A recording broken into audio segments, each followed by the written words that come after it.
Mahal, ito na kape mo. Inumin mo. Bakit galit ka? Tinimplahan na nga kita ng kape. Sino yung babae mo? Anong pinagsasabi mo? Bakit mo naman naisip yan? Di ba kagabi? Tinulugan mo ako? Naligo lang ako, pagbalik ko tulog ka na? Ay bakit, may magaganap ba dapat? Wala ka naman sinabi. Akala ko naiinitan ka lang kaya ka naligo. Wow, tinatanong mo pa talaga kung may magaganap? Eh naligo na nga ako. Dapat alam mo na yun.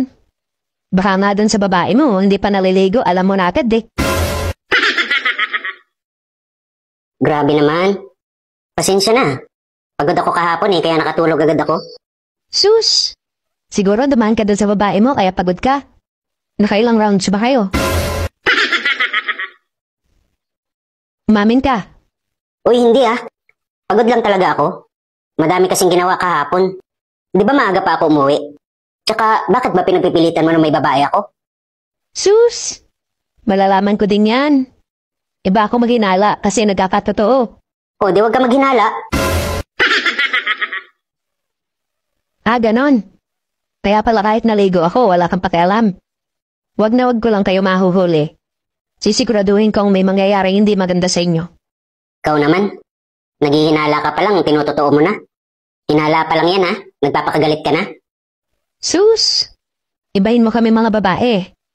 Malakas kami makakatob. Talent namin yun eh. Nako, wala akong magagawa dyan. Hindi naman ako mananalo sa'yo. Eh sadya. Kasalanan mo yan ng bababae ka eh. Ikaw naman.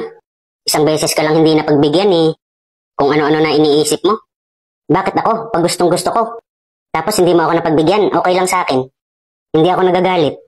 Tapos pag ikaw, nalipasan lang ng isang beses may babae na agad ako. Ewan ko sa'yo. Bili ka kausap mo.